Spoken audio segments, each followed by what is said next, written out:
My back is up against this.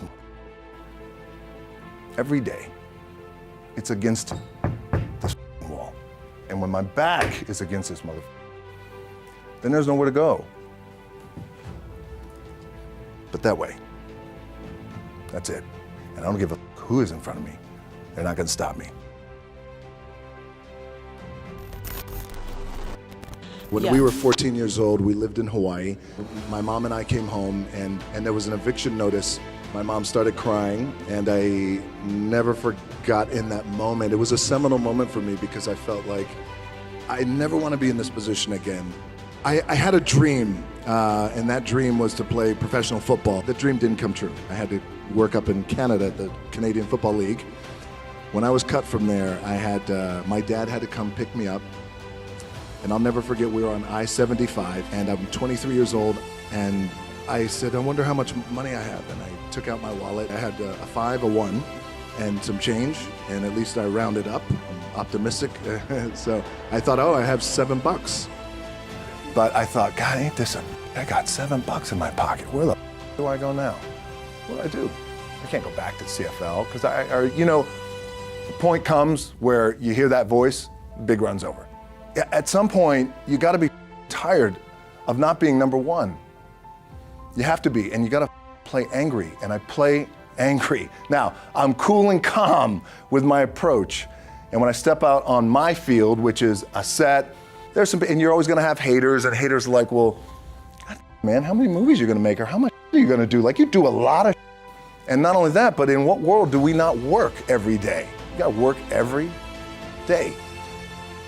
Well, you know, I read that your father, you used to watch him in training, and he would say, if I'm going to get up at 6 a.m., you're going to get up at 6 a.m. So what do you think you got the most from him? It was definitely my work ethic. My dad was a man who, against the odds, made it. And but he would get up at usually 5:30 in the morning, and he would say, if I get up, you're going to get up too. I'm 5 years old, and he would drag me to the gym. Yes. And I wouldn't work out, but he would just make sure that I was there and be with him, and that was our time that we could spend together. And but I would say my work ethic from my dad. My dad always said too that regardless of what you do in life and where you go, respect is going to be given when it's earned, and you have to go out and earn it every single day. So when I first started wrestling, I was 6 years old, rolling on the mats with my dad. But before the wrestling part happened, I was just in the gym putting in the work. At 6 years old, rolling around on the mats. And finally, when I could touch weights at 13, that's what I was doing. But the weight part for me and the gym part, getting up at 4 o'clock in the morning every day before anybody else, and grounding my thought process is in the no one will outwork me. No one has always been the anchor. It allows me to keep everything grounded. You call this your anchor, and where you find solitude. I do, yes. The gym for me and this physical activity for me is my anchor, and I always, I would recommend that for all of you guys in the room, is for us to find that anchor, whether it's hiking or biking or yoga or meditation or whatever it is. Because for me, the gym, or just some sort of physical activity, it anchors my day, and then it allows me to go on and work for the rest of the day. So it is a spiritual practice for you. Well, it's way more than just physicality.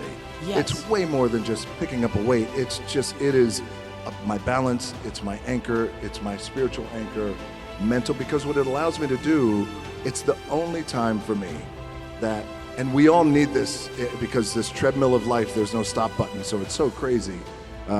It just allows me to block out the noise and clear my head, think about what I need to do or accomplish, or think about the things I need to accomplish without the influx of information and people trying to tug at me and pull at me. Absolutely.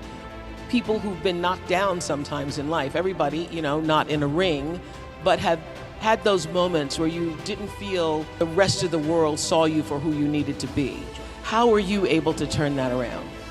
So when I first started wrestling, the idea was, well, why don't you call yourself Rocky Maivia? I hated the name. The powers that be said, nope, that's your name. I was also told, well, when you go out and you wrestle, you have to smile.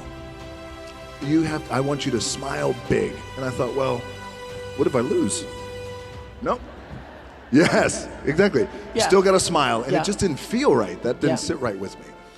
So a few months later, the company made me the Intercontinental Champion. And then a month later, we go into the annual biggest event. It's like the Super Bowl of wrestling, WrestleMania. And it was WrestleMania 13. By the time I got to Chicago, 16,000 people were chanting "Rocky sucks."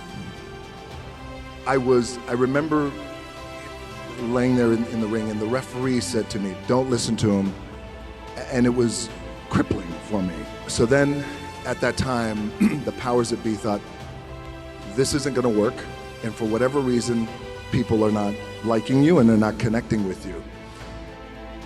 And so in that moment, it was very defining, because I asked then if I could just be myself.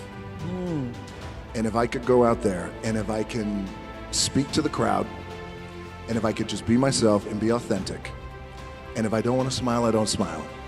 If I want to laugh, I laugh. If I want to sing, I sing. Whatever it is, I just want to be me. Can I have that for 1 minute of live TV time? Powers that be at that time, Vince McMahon, said, "You got it." So on Raw, live TV, I grabbed a microphone and I said, I may be a lot of things, but sucks isn't one of them. I guess the moral of the story is the importance and the power of finding your identity and being true to who you are. Even in that wild world of pro wrestling, it still applies to everyone in the room, and how powerful that could be, because it was a true shift and click moment. And I never looked back, and I became, fortunately, the biggest draw that the business has ever seen. Wow. And isn't that the moment, really, that particular moment, the "you suck" moment, turned into the moment of you becoming The Rock and no longer Rocky? Yeah. Yes, so that's when it was Rocky Maivia, and I said, you know what, I'm not gonna be called that. We're gonna shorten it. I'll be called The Rock. Something you said there really stuck with me, that the most powerful thing you can ever do is to be yourself. Be yourself. Yeah, that moment that you learned to be authentic is when everything changed. I do. I believe it's the most powerful thing that we could be. For example, when I got to Hollywood, the very first time I got to Hollywood in the early 2000s, I was told, again, well, if you want to be a star, maybe you shouldn't talk about wrestling. Maybe you shouldn't go to the gym as much. Maybe you shouldn't raise your silly eyebrow. And, there was a lot of things like that. And when you don't know, you buy into it. Okay, so I went through that entire process for years trying to figure out who I was. And then when you look back on my earlier career, the films I was doing, they were good, but just not like, oh, that's how I like to see him, because he is his true authentic self. This time when I felt like, okay, I really need to make a change in my career.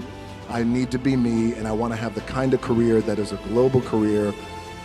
And I said, I'm not quite too sure how we're going to do it, but I need you to buy into the vision with me, and I'm willing to put in the work with my own two hands. They said, what do you want to accomplish? I said, I want to accomplish the world. I want the world, and I want Will Smith's career. I want to do it bigger and better.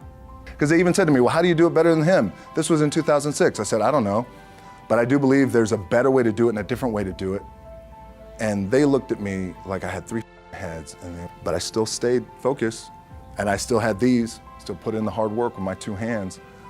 And then eventually I left them and then decided, you know what? My name is The Rock, and I come from the world of professional wrestling, and I look the way I look, and I talk the way I talk, and I love to work out, and you know what? This is who I'm gonna be. And here we go. It's working for you. It's working. So even now, with all of the success you still see every opportunity as kind of a crack in the wall. Tell us what that means for you. I do. So what that means is I still see every opportunity that I have as like a little crack in the wall, a little scratch.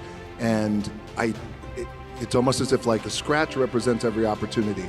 Therefore, the success on the other side of the scratch is the light.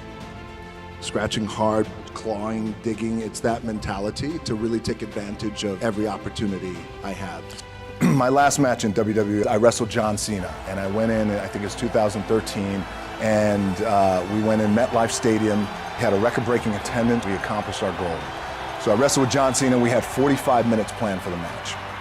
At the 15-minute mark, bang!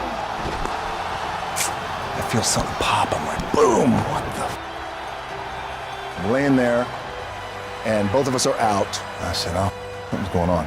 The referee comes over and he's like, Rocky, all right? I'm like, yeah. I get up, I go to step, and I can't step.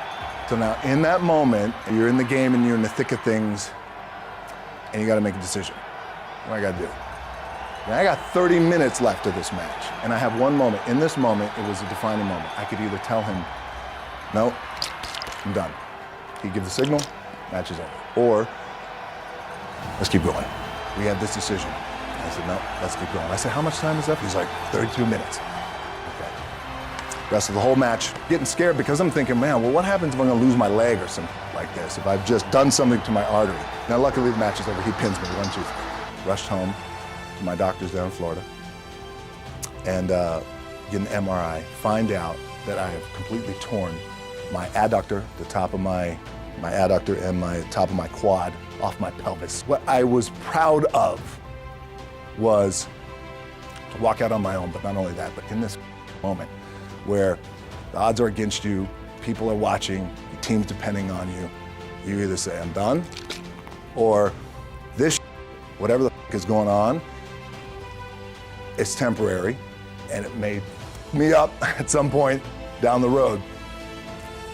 But I'm not gonna let this opportunity go by without giving it my all. Really, the two things I wanna say are, you gotta be the hardest workers in the room, and don't the opportunity up. As you guys know, there's nothing you can't accomplish. Remember where you came from, keep that in the front of your mind, and when it goes bad and it goes sideways, a lot of does, you gotta keep it in here. And it really has to, it should drive you. It should. It works for me. It should drive you.